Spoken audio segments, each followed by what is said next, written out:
Welcome to our online Sunday service of the Unitarian Universalist Church of Urbana-Champaign. Our mission is to build community, seek inspiration, promote justice, and find peace. And we are a welcoming, inclusive community, and we are glad you are with us wherever you are. Although I am speaking to a nearly empty sanctuary, I can imagine all your beautiful faces in front of me. I am Reverend Florence Caplow, the minister of this church, and I am here with Matthew Gladden, our pianist, Austin Cody, our choir director, and Sean Bartell, who is masterfully running our AV this morning. Also, Reverend Aaron Stockwell is joining us remotely, and he will be speaking to us and reminding us about the power of awe in times like these. Reverend Stockwell is the interim minister of the UU Congregation of Lawrence, Kansas. Thank you, Aaron, for showing up for us and also taking care of yourself and others by being at home. There are only 4 of us in the sanctuary this morning, and we are live streaming this service. We are also on radio broadcast on WRFU 104.5 FM or by audio stream on the web at wrfu.net.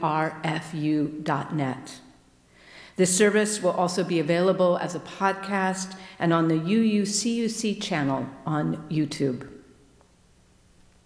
These are just some of the ways we are working to keep our community connected and thriving, as well as reaching out beyond our walls. I know last week we had a former member listening and watching from China. While we have closed our building and temporarily suspended our in-person services. We are following the guidance of our public health professionals to reduce risks in the face of the coronavirus pandemic.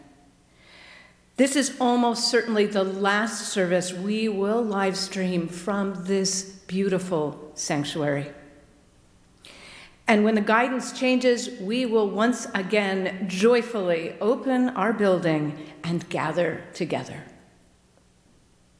If you have a joy or sorrow to share this morning, you can still email me at minister@uucuc.org, and I will read it immediately after our Joys and Sorrows song. Also, right after the service today, we are going to try our first virtual coffee and fellowship hour. You can find the Zoom link for that on the live stream page at uucuc.org and right at the end of this service. You can also call in to the number that's listed there. We are a purposeful, strong, and resilient community, and we are here to take care of one another and our larger community and world in this difficult time. This fall, we began a land acknowledgement of the indigenous nations of this land where this building sits. Wherever you are listening, please bring to mind the indigenous peoples of your area. And there will be a moment of silence after the acknowledgement. We recognize and acknowledge that we gather today on indigenous land, taken through deception, coercion, and violence. We acknowledge the continued displacement and oppression of Native peoples and honor their commitments to survival, identity, and protection of our world.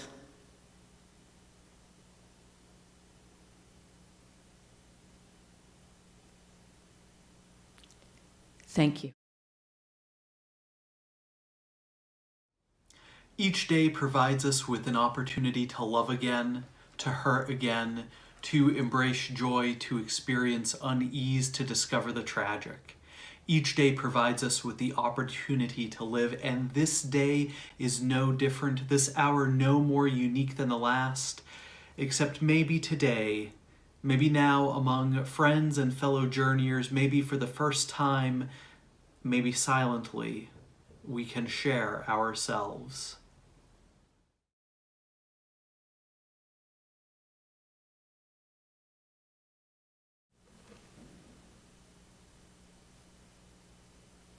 You can listen to our chalice lighting words or read them on the live stream. These were chosen by Reverend Stockwell. Let this purest of flames kindle in each of our hearts a pledge to justice, a commitment to freedom, and a reverent awe for the crystalline glories that sparkle along our footpaths.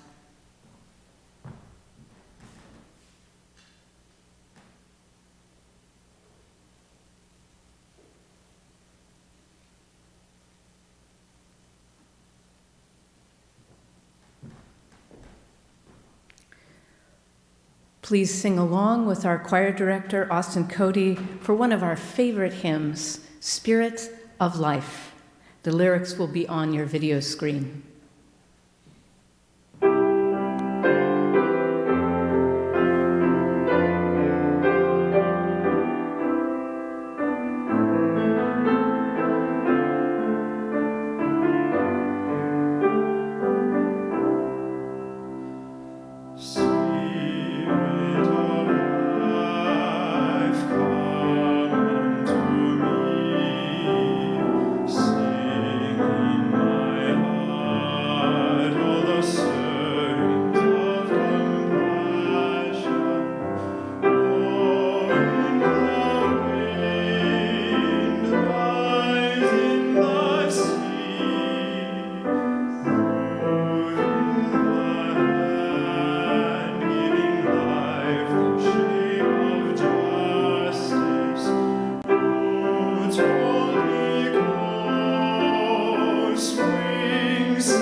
This is Frederick by Leo Leone.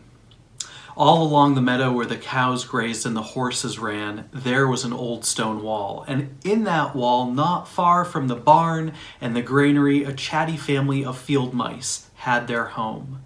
But the farmers had moved away and the barn was empty and the granary stood abandoned.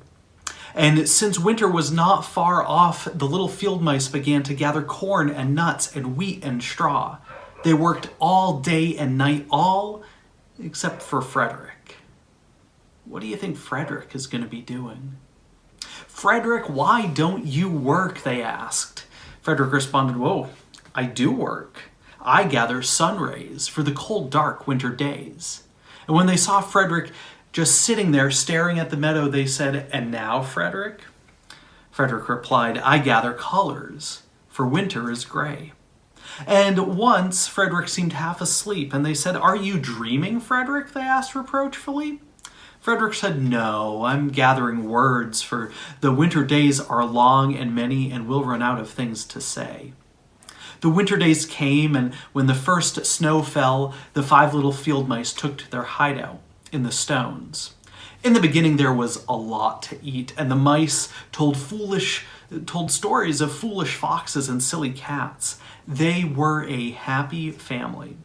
But little by little, they had nibbled up most of the nuts and the berries, and the straw was gone, and the corn was only a memory. It was cold in the wall, and no one felt like chatting. What do you think is going to happen? How's Frederick going to help? Then they remembered what Frederick had said about sun rays and words and colors. What about your supplies, Frederick? They asked. Frederick said, close your eyes, as he climbed atop a big stone. Now I send you the rays of the sun. Do you feel their golden glow? And as Frederick spoke of the sun, the four little field mice began to feel warmer. Was it Frederick's voice, or was it magic? And how about the colors, Frederick? They asked anxiously. Close your eyes again, Frederick said.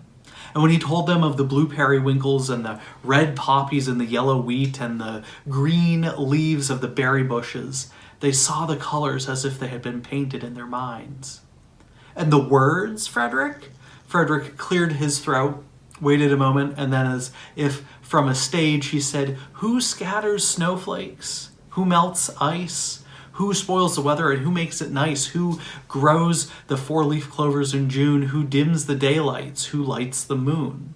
4 little field mice live in the sky. 4 little field mice like you and I. One is the spring mouse who turns on the showers. Then comes the summer mouse who paints in the flowers. The fall mouse is next with walnuts and wheat. And winter is last with cold little feet.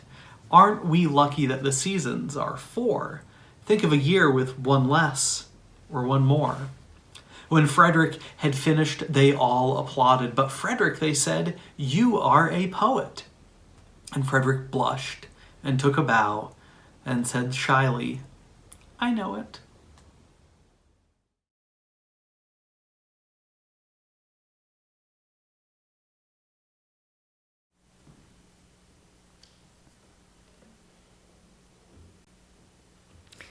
Well, none of us imagined 2 weeks ago that our sanctuary would be nearly empty this Sunday, and that most of us would be watching and listening to this service online and wondering about how this pandemic will affect us and those we love.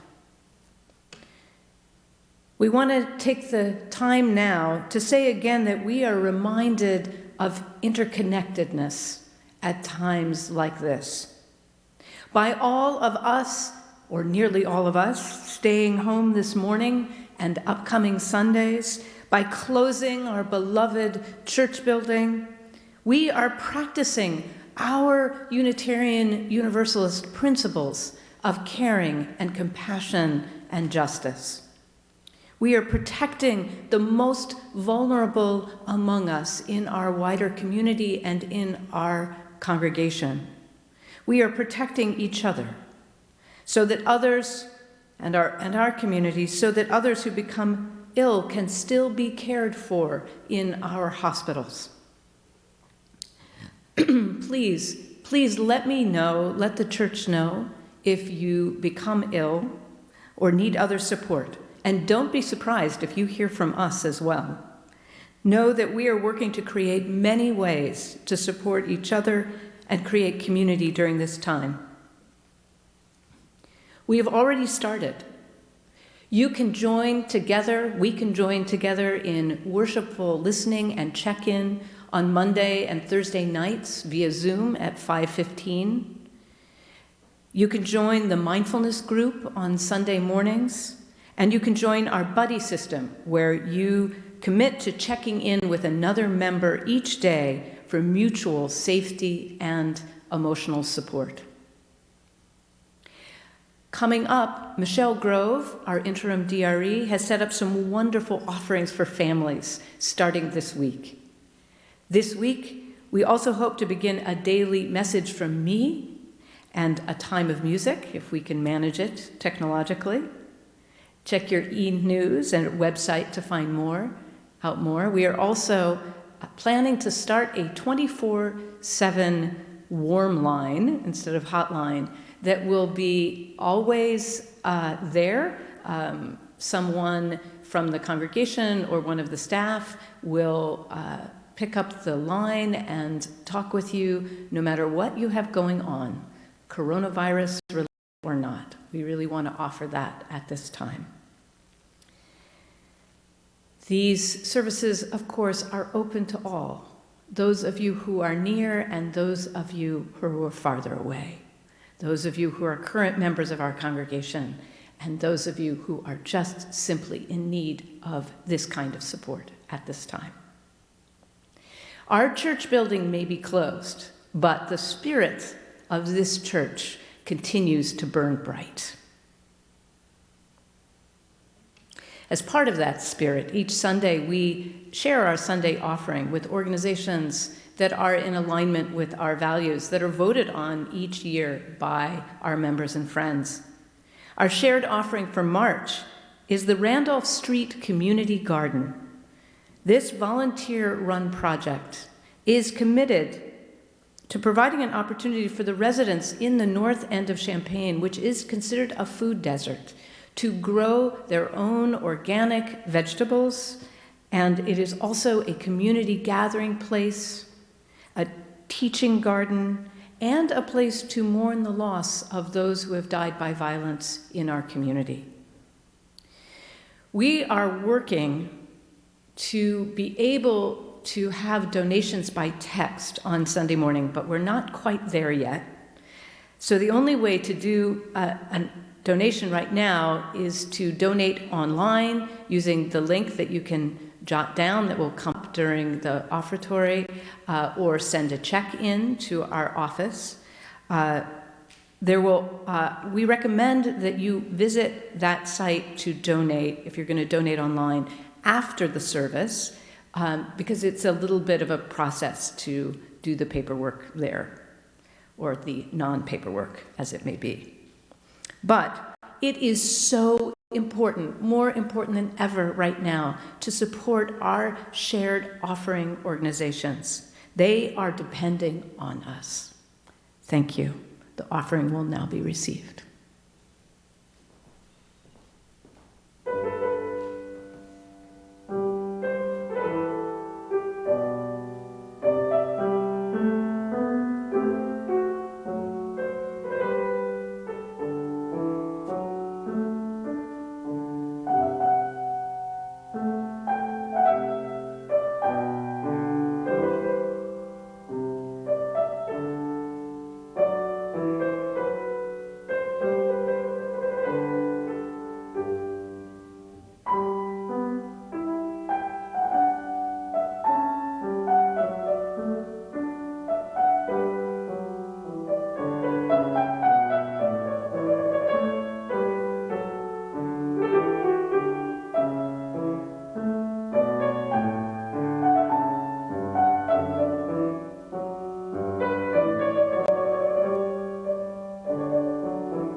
Thank you for your generosity, expressed in this and so many other ways.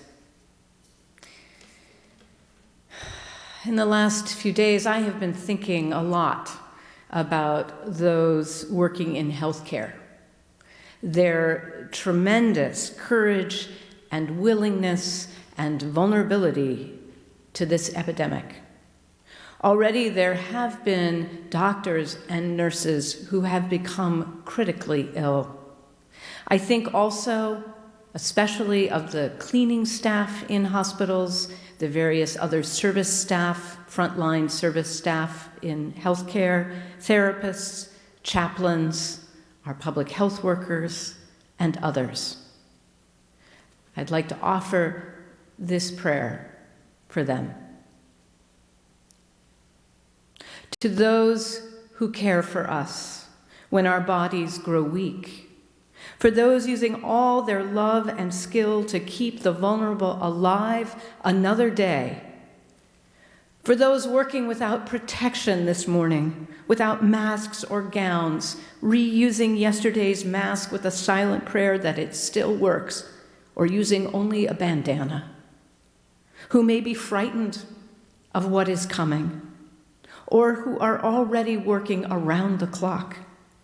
We send our deep love and gratitude.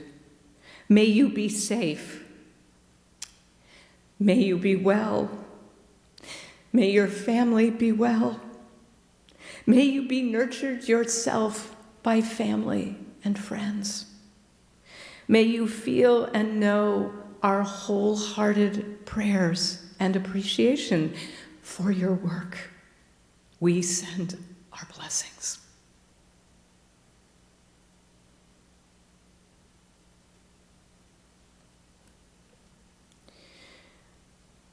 Each Sunday, we also bring our individual joys, sorrows, and concerns to this time together.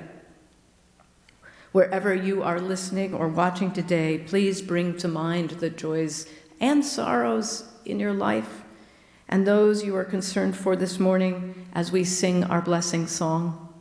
The words of our song should be in on your screen, and you can also just let it wash over you if you wish.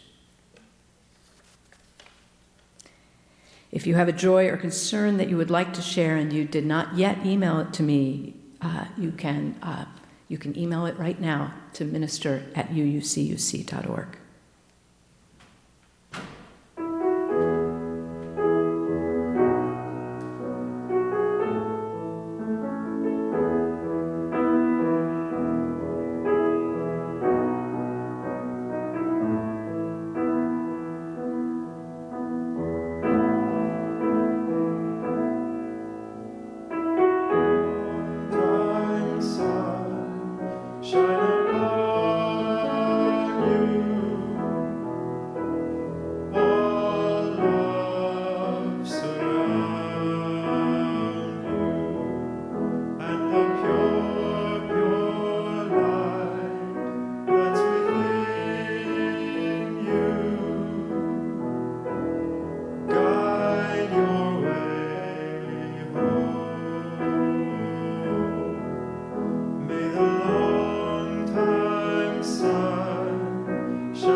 Thank you to everyone who has sent in something. This is from Julie Lout, a joy. We moved Julian back into the house on Wednesday. It took some rearranging, but having both of my children under the same roof brings comfort to my heart in this anxious time. From Becky Densmore, also a joy. I am grateful to the many organizations that have offered free online resources and access to digital means for parents and learners of all ages to ensure they continue their learning journeys.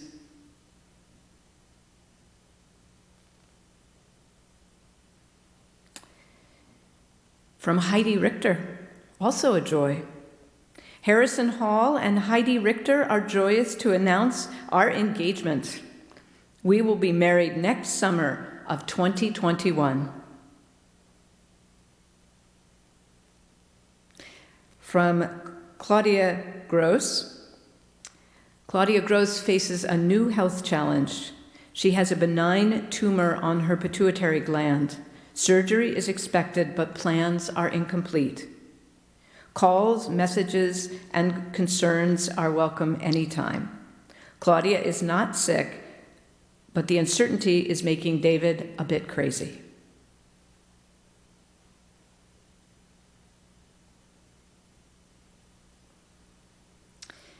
From Pamela Salela. My joy is being grateful for your live stream. Kathleen Robbins is a good friend of mine, and I have been wanting to attend a Sunday service for some time, but being in Springfield makes that difficult. So I am grateful to be able to join you today via your live stream. From Jerry Fry, keeping Dave Sutton in our thoughts and hearts. From Umita Sadarangani, gratitude for all my colleagues at Parkland College who have been supportive, compassionate, and creative during this very difficult time.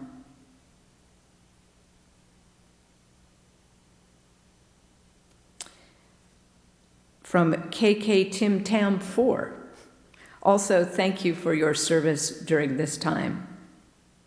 Sent from phone somewhere in countryside. From Kim Kramer, joy and gratitude to my co-workers at Carl who have been working overtime. This includes housekeepers, secretaries, repair people, medical assistants, nurses, nurse practitioners, physician's assistants, physicians, and administrators. As someone who has been working in the COVID-19 shed at the Curtis Clinic, I am grateful to patients who have been understanding about our limited ability to test everyone. Be well, Kim Kramer. Oh, and I think the last one was also from her, the gratitude for the church. From Aaron Dittmer, sorrow for all the students who are missing from classrooms all over the world. Joy for the small ways we find lightness and community during these dark times. From Jim Hannum, a joy for Dave Johnson's return to health. He was recently hospitalized for pneumonia for 5 days and is now home. Sorrow from Wendy Graves. Our beloved 4.5-year-old standard poodle, Sammy, had to be put down a few days ago. We are missing her joyful presence. Two joys from Mimi Omarod. Finding joy in the UUCUC services and new connections with family and old friends via video conferencing. From Linda Collingsworth. I am grateful for my daughter, Kelly Halcomb, who has provided virtual and occasional 6 feet companionship this past week with love. From Catherine Porterfield, please send your wishes for safety and health to my daughter, Ariel, who is a community health doctor in Oakland, California. She grew up in this church.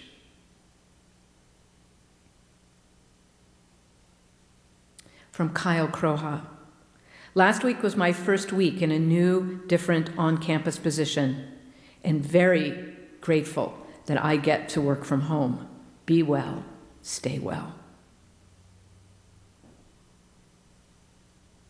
From Jennifer Bannon. Sorrow for all those who have lost jobs or whose income is now insecure, including my niece, who is 6 months pregnant. Joy, thank you to everyone who participated in this morning's mindfulness practice. It was much needed.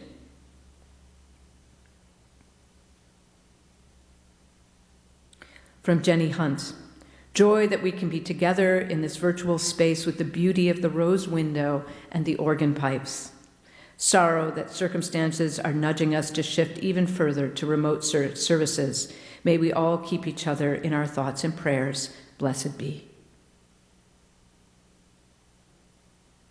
From Harriet Williamson. Our granddaughter Madeline has returned to Urbana from the hot zone of New York City and has quarantined herself in an apartment. We are grateful for the loan of an apartment and to know she is near at a distance.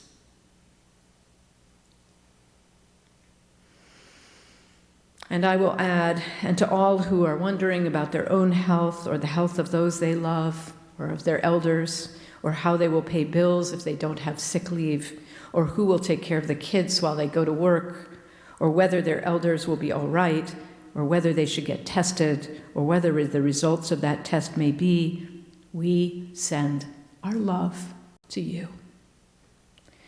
And now we will have a time of reflection, prayer, or meditation as Matthew plays for us.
This reading was chosen by Reverend Aaron Stockwell.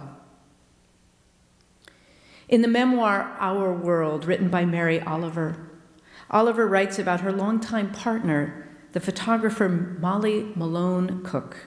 She refers to Molly Malone Cook as M in this writing. It has frequently been remarked about my own writings that I emphasize the notion of attention. This began simply enough to see that the way the flicker flies is greatly different than the way the swallow plays in the golden air of summer. It was my pleasure to notice such things. It was a good first step. But later, watching M when she was taking photographs, and watching her in the darkroom, and no less watching the intensity and openness with which she dealt with friends and strangers too, taught me what real attention is about. Attention without feeling, I began to learn, is only a report. And openness and empathy was necessary if the attention was to matter. Such openness and empathy M had in abundance and gave away freely. I was in my late 20s and early 30s and well filled with a sense of my own thoughts, my own presence. I was eager to address the world of words, to address the world with words. Then M instilled in me the deeper level of looking and working, of seeing through the heavenly visibles to the heavenly invisibles. I think of this always when I look at her photographs, the images of vitality, hopefulness, endurance, kindness, vulnerability. We each had our separate nature, yet our ideas, our influences upon each other became a rich and abiding confluence. Instructions for living a life. Pay attention. Be astonished. Tell about it.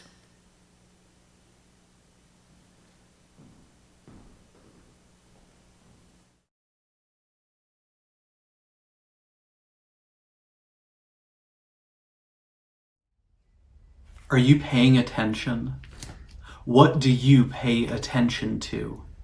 When was the last time that you were caught by surprise and that surprise called you to pay attention and focus on the thing that was right in front of you?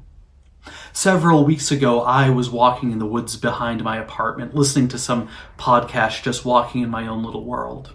I walk these trails at least 2 or 3 times a day. I don't yet know the exact distance, but I've grown to know the corners, the bends, the bridge that inexplicably says it has a 5-ton limit, even though it's 1,000 feet from the road. I know the cutoffs. I've grown to notice the changing foliage. This day I'm out closer to sunrise. Now, the corner of my eye, I see something large moving. It's an owl flying from one perch to the other. Now, I've heard the owls hooting in the woods before, so in theory, I know that they are there. But still, I startled the owl, and it startled me. It was breathtaking, and I couldn't help but be astonished. This is the kind of sight where you cannot help but go, wow. The kind of sight that makes your heart beat faster. It calls your attention to something outside of yourself, and you pause. You are astonished. Later that day, I'm driving to work, and again, I'm in my own little world, and I see out of the corner of my eye a car in my blind spot. Again, it's the kind of sight that makes your heart beat a little faster, but this is different because it makes me wonder, what were the other dangers that I missed? What were the other shocking things that I overlooked? I've been driving for at least the past decade and a half. I'm a pretty decent driver, though the bar is admittedly low, a minor fender bender, and some speeding tickets over the years. Over the years, of course, I've learned to use your mirrors to check your blind spots, but I'm always wary about the thing that will surprise me and cause me to wonder, what else did I miss? As I drive to my office, I note all of the books that are on my bookshelf and my master's degree diploma hanging on the wall. I went to seminary at Andover Newton in Newton Center, Massachusetts. The seminary's campus, which has now been sold, sadly, was on the top of the textbook Pastoral Hill. The road or the sidewalk leading up the hill led you past several huge trees, and there was this one tree that was unassuming during maybe 3/4 of the year, heck, maybe even 50 seconds of the year. And then when the weather started getting colder and the biology in the leaves happens as it does, that unassuming tree turned a shocking goldenrod, the most beautiful yellow, for just a few weeks of the year. And then it fades into the background. A short moment in the leaves' life that invites you to pay attention to something that you hadn't noticed yet, but that you looked at every day. When we serve food in the food kitchen in Lawrence, Kansas, we see people week after week, and we are called to curiosity. Some of these folks I would see in the public library or on the street corner, and I'm called to wonder, what is this person's story? How did they get so that they are in line and I am serving food to them? What in our society means that some people go without, while others have food and the ability to cook and serve others? Where have we failed, and how are they doing today? In this day and age of the coronavirus, I wonder, how are they being affected? This is the kind of attention that calls us to wonder more, that invites us to go deeper. Each one of these small vignettes highlights the various ways that we are called to attention to the world around us. The surprise, which calls your attention to the present moment. The surprise, which makes you wonder, what have you been missing? The surprise, which calls your attention to the things you see time after time. And the attention that calls you to a further attention, to ask questions and to be inquisitive. I believe that how we spend our time as individuals, how we spend our attention, the budget of our attention, if you will, is also a statement of our values. So if you consider all the people, places, things that had your attention recently, what would they say about you? What do they say about what you believe? Now, there would likely be a gap as to what your stated beliefs or ways of being in the world are and how you actually are. So what if you spent a few moments studying your life? In this age of physical distancing, that's an easy thing to do. Keep track for a little bit of the things that you did, the quality of your conversations, the people you hung out with the proper physical distancing, of course. Sure, money you spent, food you ate, how you were at home. What would happen with this data? What would you gather? Well, first of all, you don't need to spend immense amounts of time doing this. Maybe just some moments of mindfulness or just journaling at night. What would also emerge is a pretty good statement of your values, your way of being in the world. Attention is a unit of measurement about what we care about in this world. And what you can measure, you can change. If after studying your life you realize that there is a gap between what you think you do and what you actually do, well, there is time to change. This creation and the noticing of where you pay attention creates a storehouse for awe. It's like that experience that Frederick has when he collects things in the story that we heard earlier. It can make these times feel a little less overwhelming. Our denomination's president, Susan Frederick Gray, said, "In these times it is essential that we find ways in how we gather, in how we worship, and in individually in practice to breathe life into that which reminds us of our power, our humanity, our compassion, and our interdependence. In these times, it is crucial that our communities engage in the practices that feed the resilience we need to stay connected in the work of nurturing this beautiful world and nurturing a world of justice and peace." I invite you to pay attention to the things that caught you by surprise, which call you to focus, to pay attention to what caught you by surprise and then makes you wonder, how much else did you miss?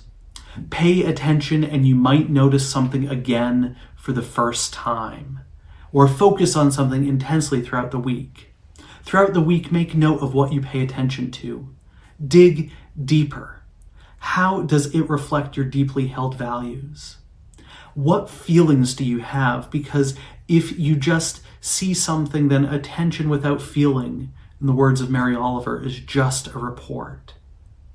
May it be so.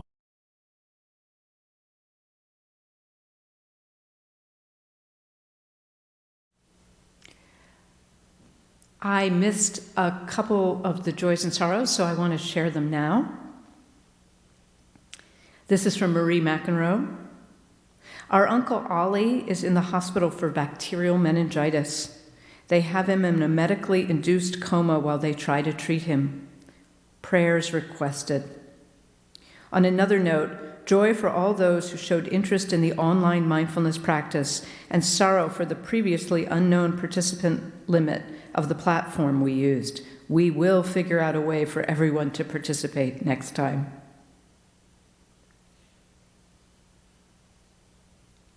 And from Deanna Hentz, a joy.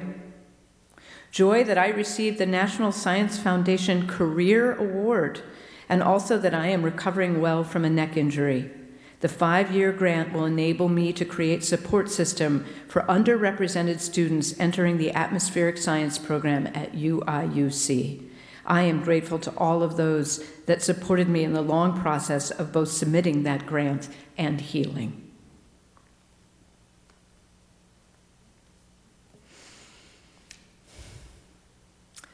What do I want to say to you today? There are really almost no words, and yet this is my job, to be in front of you on Sunday and offer words.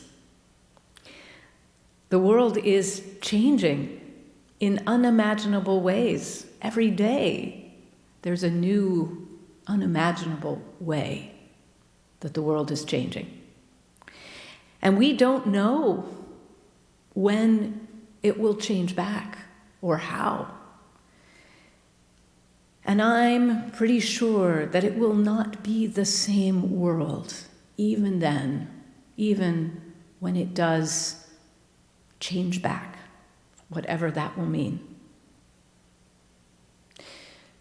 All I really want to say this morning is, please take good care of yourself. Take care of your loved ones. Take care of strangers. And I so hope that this, instead of closing us down, will break open the walls that separate us from each other, that separate our hearts from each other, and that we'll let the whole world in. Because it's so clear that the whole world is here anyway. This virus shows us that, even as we sit in our houses.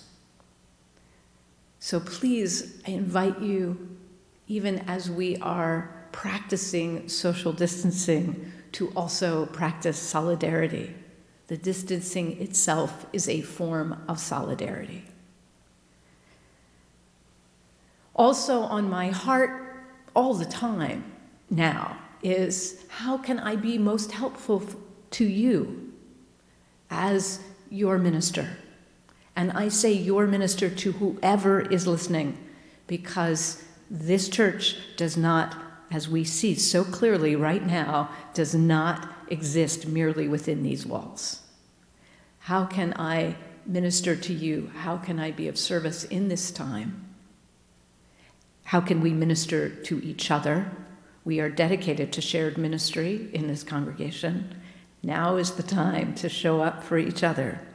And how can this place support you? Those are the questions that all of us, the leaders, the staff, are asking. This is a time, if you don't already have a spiritual practice, this is a very, very good time to develop one. You may find that you have a little extra time on your hands, maybe not if you're working a job and also have your family at home, but some do.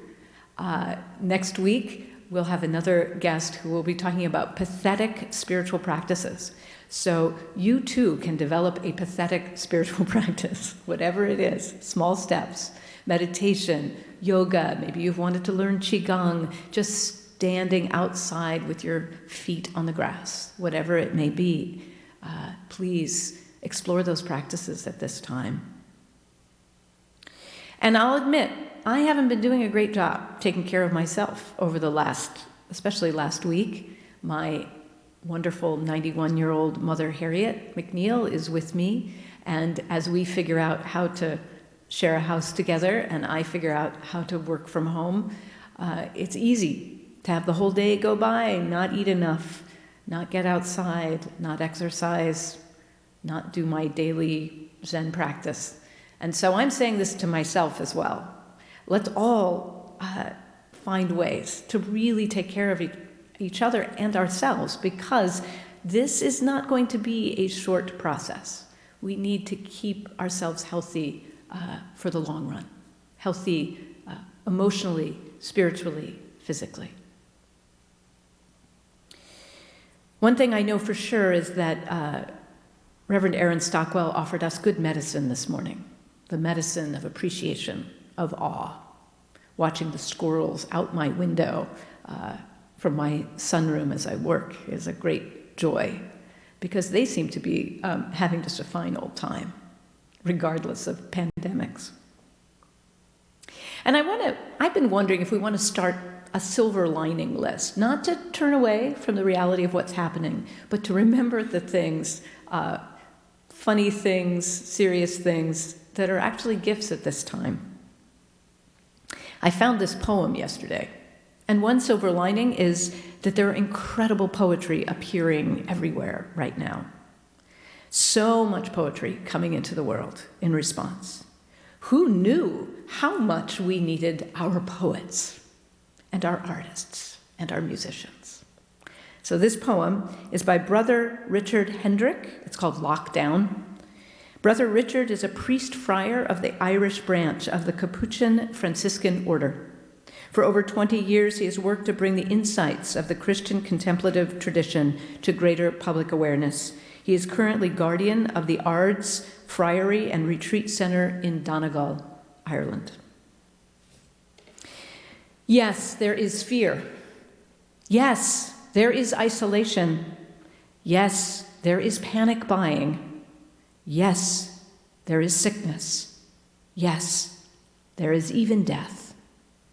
But they say that in Wuhan, after so many years of noise, you can hear the birds again. They say that after just a few weeks of quiet, the sky is no longer thick with fumes. The blue and gray, but blue and gray and clear.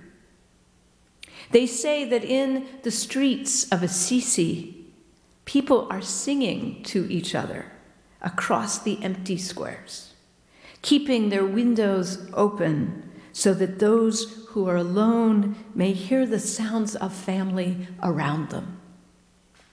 They say that a hotel in the west of Ireland is offering free meals and delivery to the housebound. Today, a young woman I know is busy spreading flyers with her number throughout the neighborhood so that elders may have someone to call on. Today, churches, synagogues, mosques, and temples are preparing to welcome and shelter the homeless, the sick, the weary. All over the world, people are slowing down and reflecting. All over the world, people are looking at their neighbors in a new way. All over the world, people are waking up to a new reality, to how big we really are, to how little control we really have, to what really matters, to love. So we pray and we remember that yes, there is fear, but there does not have to be hate. Yes, there is isolation, but there does not have to be loneliness. Yes, there is panic buying, but there does not have to be meanness. Yes, there is sickness, but there does not have to be disease of the soul. Yes, there is even death, but there can always be rebirth in love. Wake to the choices you make as to how to live now, today. Breathe. Listen behind the factory noises of your panic. The birds are singing again. The sky is clearing. Spring is coming. And we are always encompassed by love. Open the windows of your soul, and though you may not be able to touch across the empty square, sing.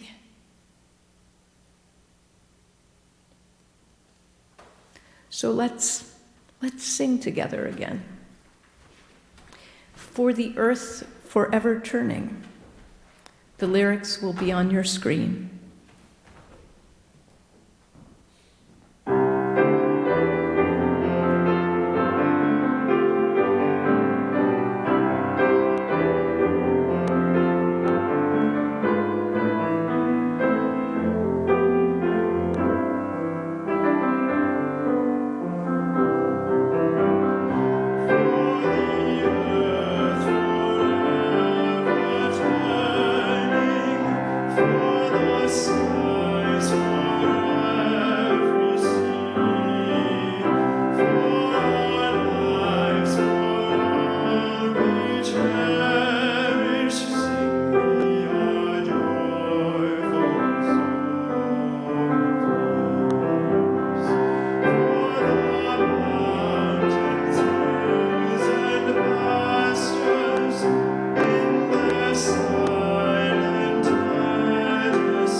There is a beautiful chalice extinguishing that I would like us to do together until we are truly together in person again. And when we say it from our separate spaces, let's mean it. Send it out as a blessing and a promise. Please join me for these words, which should be on your screen. We extinguish this flame, but not the light of truth, the warmth of community, or the fire of commitment. These we carry in our hearts until we are together again.